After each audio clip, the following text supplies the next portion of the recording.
Vicente Serrano.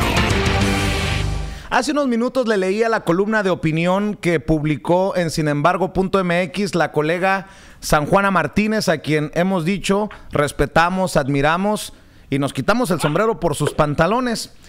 Entre tantas cosas que publica, hay que prestarle atención a su libro, a su nuevo libro, Soy la Dueña, en el capítulo titulado El burdel más grande de México, en el que habla precisamente, en esta investigación, de cómo se da la boda o el acuerdo o el contrato o este show entre Enrique Peña Nieto y Angélica Rivera, conocida como La Gaviota. Le quiero agradecer por tomarnos la llamada para hablar con nosotros sin censura de esto que escribe, que la verdad es muy duro para la credibilidad, para un sexenio que va de salida en su ocaso, que hoy pueda decir San Juana Martínez: la boda de la pareja presidencial fue un show, un circo. Le agradezco que nos tome la llamada para hablar con nosotros. San Juana, ¿cómo te va? Gracias. ¿Cómo estás, Vicente? Un gusto enorme estar contigo y con tu auditorio. Muy buenos días. Oye, San Juana, pues qué duras las palabras en este artículo de opinión, que además no son sorpresa para muchos que te seguimos con lo que escribes. Pero en este momento histórico, yo preguntaba si tu columna termina siendo como aquello que hizo en algún momento Carmen Aristegui al preguntar sobre la enfermedad o pedir una aclaración desde Los Pinos por el problema de bebida de Calderón. Si esta columna de opinión tuya debería de llevarnos a pedir una aclaración de qué se trata esto de la boda entre Enrique Peña Nieto y Angélica Rivera. Pues sí, imagínate, yo la verdad es que tengo varios años investigando la pareja, como tú bien sabes, a través de mi trabajo periodístico que he publicado, pero sobre todo en este libro publicado por Planeta en el sello Temas de Hoy, se llama Soy la Dueña, una historia de poder y avaricia. Es un texto que cuando lo publiqué, bueno, yo esperaba pues algo, una reacción de presidencia de la República, y la reacción fue el silencio. El libro se está distribuyendo desde hace 2 años, ¿verdad? Y es un libro que bueno, ha tenido bastante éxito, precisamente porque cuenta una serie de cosas desconocidas y desde el interior del monstruo, como quien dice. Sí. Reconstruyo de una manera detallada la vida de Angélica Rivera, como desde que llegó a Televisa a los 15 años. Y para ello tuve la enorme fortuna de entrevistar a un productor destacado, Mario Lafontaine, que trabajó ahí 26 años, y pudo contarme con lujo de detalles pues el modus operandi que existe en Televisa para las actrices, y para algunas de ellas, desde luego, para convertirse en famosas o en estelares en las telenovelas. Y por eso el capítulo dedicado a Mario Lafontaine se llama El burdel más grande de México, ¿verdad? Lafontaine asegura, ¿verdad?, que el CEA, que es el instituto de preparación que tiene el Televisa para sus actrices y actores, pues funciona como un burdel, ¿verdad?, que a las fiestas y a las orgías se llevan a estas actrices.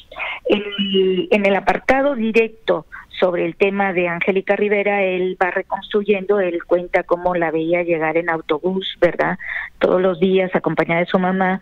Ella proviene de una familia de clase media, y pues ahora es una mujer inmensamente rica, ¿no? Esa es la sombra de la corrupción que la persigue, y él cuenta, ¿verdad?, cómo pues Angélica Rivera llega a Televisa a prostituirse. Lo dice así, ¿verdad? Él perdió el trabajo, porque lo dijo en alguna ocasión donde él no sabía que había periodistas, ¿verdad? Y entonces, pues, evidentemente después de esto, él aclaró y matizó que a prostituirse artísticamente, ¿verdad?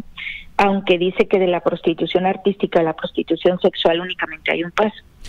Esta situación se vincula con Enrique Peña Nieto porque ella estaba casada con el Güero Castro, también productor de Televisa, pero en algún momento, bueno, se requirió en el Estado de México a los especialistas en marketing de Televisa para montarle su campaña. Él era gobernador del Estado de México y buscaba a los publicistas de Televisa para incrementar su popularidad con su campaña 300 compromisos cumplidos. Y la primera, se le presentó a él un catálogo de actrices, ¿verdad?, para que eligiera. Televisa ya pensaba en buscarle de esa manera una novia, porque él era el soltero de oro después de la misteriosa muerte de su esposa Mónica Petrellini. Entonces, al mostrarle el catálogo, bueno, una de las que estaban propuestas era Galilea Montijo. No se aceptó la propuesta porque, pues, según Mario Lafontaine, trabajó en un table dance y su figura, su aspecto, su altura no eran recomendables. Se pensó también en Lucero. Lucero tampoco cumplía exactamente el prototipo de la mujer que buscaban, ¿verdad? Es muy importante señalar que, bueno, la buscaban blanca, rubia, no tan alta, ¿verdad?, no tan exuberante para que no opacara al personaje. Y finalmente se pensó en Angélica Rivera, y fue Angélica Rivera quien llegó a ser la imagen institucional del gobierno de Enrique Peña Nieto en el Estado de México. Ahí se conocen, los operadores de marketing preparan una cita en un restaurante conocido en el Distrito Federal de 5 estrellas, de superlujo, y pues ahí se hace la primera enlace, luego en el restaurante de San Ángel es la segunda cita, y finalmente se convierten en la pareja ideal. Fue todo un reality show, Vicente. Déjame preguntarte, San Juana, porque muchas personas pensarán, con tantos desaparecidos, fosas clandestinas, muchas personas pensarán que es un tema superfluo. Yo digo que es un tema más profundo de lo que pudiera imaginar la gente así por encimita. Desde tu perspectiva, ¿por qué es tan importante destapar esto para el mexicano en este momento histórico? Bueno, primero porque ya hay suficiente información con respecto a que el contrato fue de 6 años y ellos están a punto de divorciarse.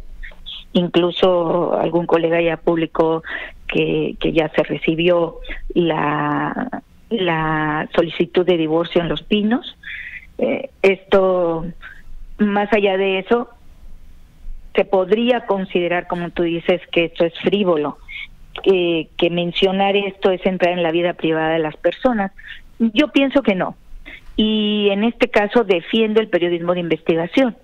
El hecho de que esta pareja haya montado todo este show para luego presentarse en las elecciones a la presidencia como una pareja perfecta, como una pareja casi de actores, ¿no? Esas imágenes que recordamos de la campaña electoral de Peña Nieto, que se da justo en el momento en que la televisora está destacando su figura, la figura de Angélica Rivera como una heroína en la telenovela Destilando Amor, con Yáñez. Ella era muy famosa, era como la heroína de millones de mexicanos. ¿Y cuántos votos le dio Angélica Rivera a Peña Nieto para que ganara? Pues no sabemos, pero ciertamente fueron millones. Y luego fue gracias a esa unión, ¿no? Y luego hay que determinar también, sí, San Juana, y creo que tú lo mencionas en el artículo y lo mencionas muy bien, ¿cuánto le ha costado al mexicano este reality show? Un reality show que ha llevado a Angélica Rivera y a sus hijas a andar por París, por el mundo, y además, que no se nos olvide, el tema de la Casa Blanca, porque nos contaron en aquel regaño a nivel nacional de Angélica Rivera, te acordarás, que ella era la millonaria de la familia, que ella había ganado lo que había ganado por ser exclusiva de Televisa y por regalías. Entonces uno se queda rascando la cabeza y dice, a ver, vámonos por partes, porque aquí, vuelvo a insistir, es un periodismo de investigación, es un tema profundo y no es para nada frívolo, ni siquiera invadir la privacidad de un matrimonio. Aquí se convirtió en público cuando el tema involucraba los presuntos conflictos de interés y los intereses precisamente del mexicano de a pie, San Juana. Claro, mira, realmente yo investigué luego, no es nada frívolo, por ejemplo, este libro tiene un capítulo entero sobre la sombra de la corrupción que los persigue a ambos, incluida particularmente a Angélica Rivera. Hay el peso de la riqueza, se llama el capítulo, e incluyo toda la investigación que hice en Miami sobre sus departamentos. La señora no tiene propiedades a su nombre en México, pero sí en el extranjero. Departamentos de superlujo de $1,5 millones, hay otro de $20 millones.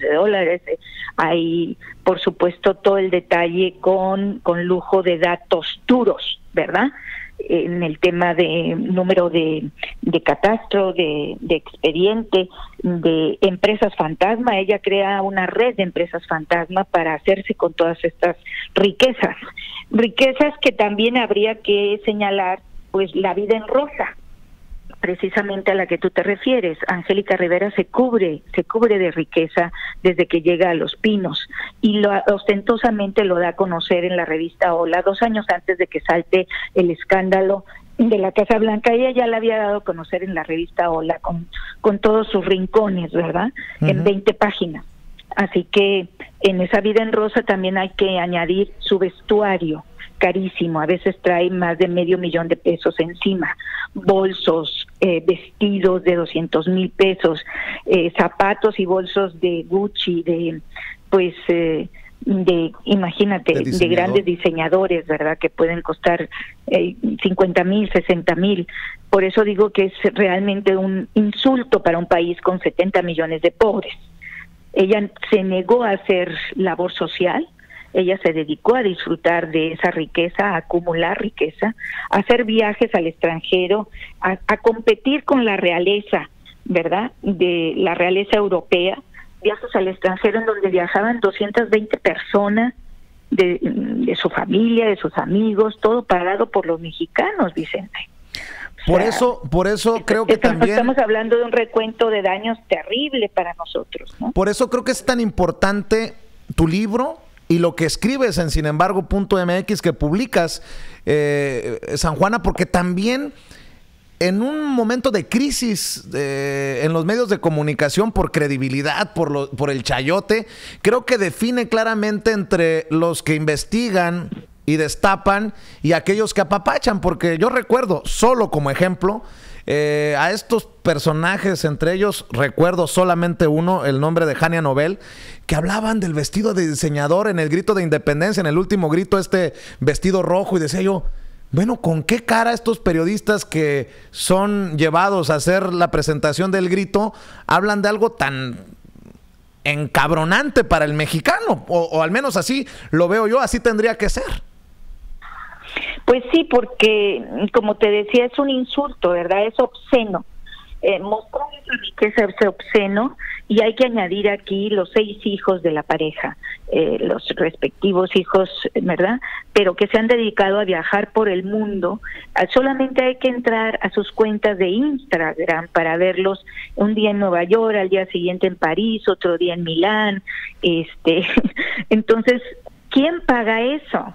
¿Dónde están las bitácoras de aviones que hemos solicitado y que Presidencia se niega? ¿Dónde están los gastos de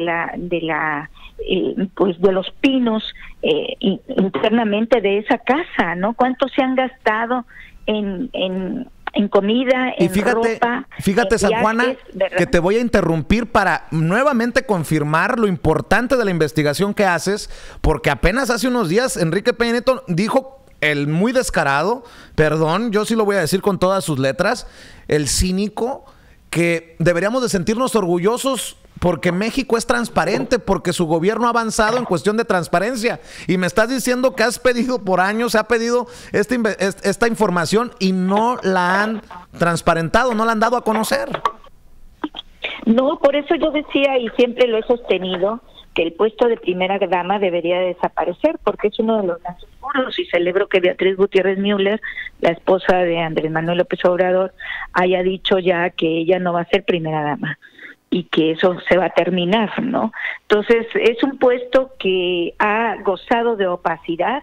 La oficina de la señora Rivera pues tiene 10, 15, 20 personas a su cargo, que también pagamos nosotros. Los escoltas del Estado Mayor Presidencial, que espero que desaparezca, como bien ha informado el presidente electo, porque pues se convierten en niñeras, ¿verdad? En niñeras de la primera dama y de sus hijos, y pues es un poder dentro del ejército, el Estado Mayor Presidencial, que finalmente hace estas cosas horrendas como lo de París, que yo también entrevisté al periodista que pues hasta el escolta le dio la pistola diciendo que le diera el teléfono a cambio, donde había fotografiado a la gaviota y a sus hijas comiendo en el restaurante lujoso de Champs-Élysées, de la zona de Champs-Élysées. Entonces, pues imagínate, por supuesto que tiene importancia, por supuesto que es importante saber que se han burlado de los mexicanos, que todo fue un montaje, que es un reality show que termina cuando termine el sexenio,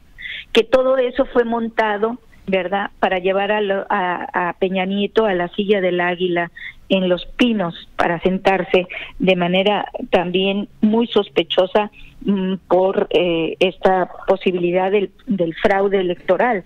Entonces, pues nos tiene que indignar. Claro. Nos tiene que indignar a tal grado que decir, no nos conformamos con un divorcio.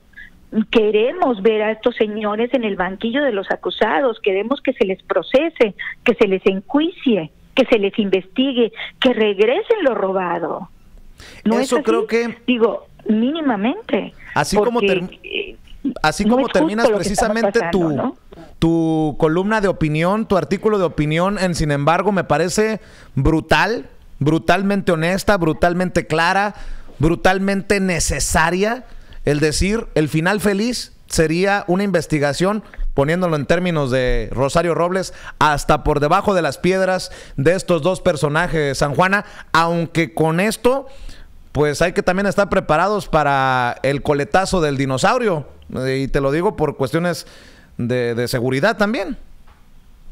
Claro, bueno, ya sabes que estos son gajes del oficio y así nosotros hemos decidido este camino del periodismo independiente y crítico para hacer nuestro trabajo y sabemos los riesgos que afrontamos con eso. México es el país más peligroso para ejercer el periodismo precisamente por esta falta de respeto y esta falta de voluntad de proteger a los periodistas, y aquí se mata periodistas como matar moscas, ¿no? Y no pasa nada, el 98% de impunidad, pero estas cosas tienen que salir a la luz. Claro. Estas cosas hay que publicarlas y si en eso nos lleva un riesgo, pues lo siento, esa es la defensa de la libertad de expresión que hemos decidido hacer en nuestra vida. Y pues así estamos, ¿verdad, para cerrar, mi querido Vicente? Pronto estaré en Chicago, a ver si nos vemos por allá. Ah, muy bien. Ya, a ver, antes de cerrar con la pregunta que quiero cerrar, cuéntame, ¿a qué vienes a Chicago? Sí. ¿Cuándo vienes a Chicago? Y nos encantaría tenerte por aquí en nuestros estudios o tomarnos un café en la Ciudad de los Vientos, mi querida San Juana. Cuéntame. Claro, mira, estaré 7 días, voy con el PEN Internacional de San Miguel de Allende, que me lo organiza Nick y Aya y Lucinda. Ellos están organizando esto. Voy a estar en la Universidad de Loyola dando una conferencia precisamente sobre esta situación que estamos viviendo los periodistas, tan delicada en México, que tiene que ver pues con esta inseguridad y cómo han matado a 160 compañeros en los últimos años.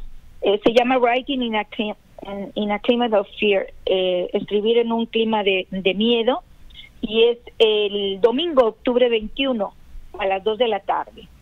Esa conferencia está patrocinada por Chicago City of Refugee Initiative. Va a ser en Loyola Parking, en Loyola, sí, la Universidad de Loyola, pero no tengo exactamente ¿por qué el no? lugar. Te propongo una cosa. Me dicen que es McCormick Lounge and Kathy Holt, algo así. Te propongo una cosa, que nos hagas llegar, la información, y si es un evento abierto al público, pues con mucho gusto nosotros desde esta trinchera invitamos a toda la comunidad para que te vaya a escuchar y para que te vaya a saludar. Eso cuenta con ello. Qué lindo, muchas gracias. Y sobre todo que es domingo, ¿no? Para vernos por ahí, que esté la gente desocupada y que se dé una vuelta por la universidad y platicar de estas cosas de México y de lo que viene, porque es muy importante lo que va a pasar a partir del 1 de diciembre, ¿no, mi querido Vicente? Y para cerrar esa pregunta, ¿el mexicano puede aspirar a que se haga justicia? ¿Justicia con la investigación de Enrique Peña Nieto, justicia con investigación para Rosario Robles, justicia para investigación a Angélica Rivera, justicia con investigación a Luis Videgaray, que hoy comparece en el Senado, justicia en medio de esta transición tersa y en medio de las declaraciones de Andrés Manuel, que dice que no es lo suyo la venganza y que básicamente no habrá persecución? ¿El mexicano puede aspirar a la justicia en medio de todo esto? Pues no aspirar, tenemos que exigirlo. Yo creo que Andrés Manuel López Obrador llega al poder con esos 33 millones de votos de mexicanos que estamos hartos de la corrupción y que queremos ver un Estado de Derecho auténtico y que funcione. Y la primera situación de esto tendría que ser llevar a la justicia a hacer valer este Estado de Derecho, pues enjuiciando a los corruptos. Esto de amor y paz y la República del Amor y todo eso me parece sensacional, pero eso no tiene nada que ver con un Estado de Derecho en una democracia como la nuestra. Y creo que no es función del presidente. Creo que si él es respetuoso tendrá que aceptar la división de poderes y que sea el Poder Judicial quien se encargue de los corruptos también. No se valen los pactos, no se vale pues llegar a tapar lo anterior para mirar hacia adelante. Yo creo que un país que no sabe y que no está dispuesto a hacer balance y a hacer justicia está condenado a repetir su historia.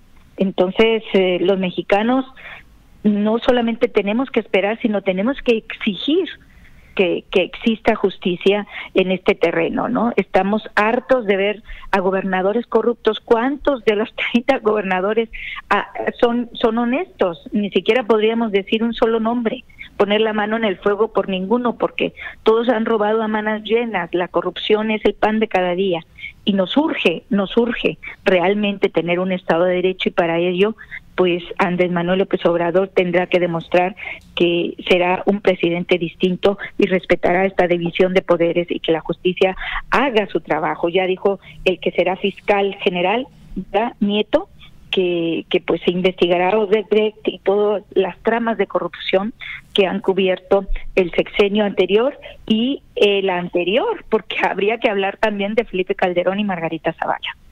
Querida San Juana, te agradezco este tiempo, te agradezco lo que haces, nuestra admiración, nuestro respeto, nuestra solidaridad, y cuenta con el apoyo con este evento en la Universidad de Loyola acá en Chicago para el 21, me decías, el próximo domingo 21 de octubre, y con mucho gusto quedemos en contacto para que nos hagas llegar la información, y aquí estamos siempre a tus órdenes y siempre leyéndote y siempre buscándote.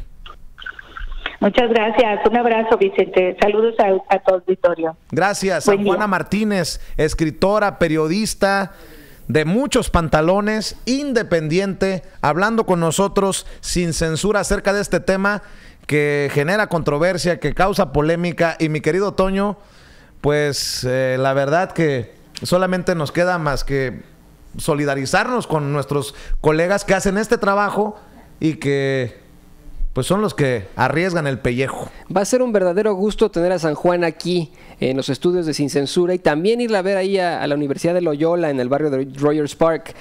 Yo creo que si es abierto, yo le recomendaría pues a todo el público que nos escucha y que vive aquí en Chicago o en el área de Chicago que vayamos a esta conferencia, porque pues estamos hablando de una periodista que ella, o sea, Vicente, eso se lo quiero decir, se lo decía yo ayer a unos amigos. Una cosa es nosotros aquí decir las cosas sin pelos en la lengua, hablar con la verdad, llevarle a usted las noticias de forma imparcial, pero otra cosa muy distinta, los verdaderos héroes del periodismo son los que están ahí, en las zonas de peligro, los que se enfrentan directamente a los políticos ahí en México o a los criminales, que a veces son exactamente lo mismo, ¿no? Va a ser muy interesante esta conferencia de nuestra compañera San Juana Martínez. Vamos a estar ahí con muchísimo gusto. Claro que sí, y vámonos a la pausa, Toño, porque ya se alista todo para la comparecencia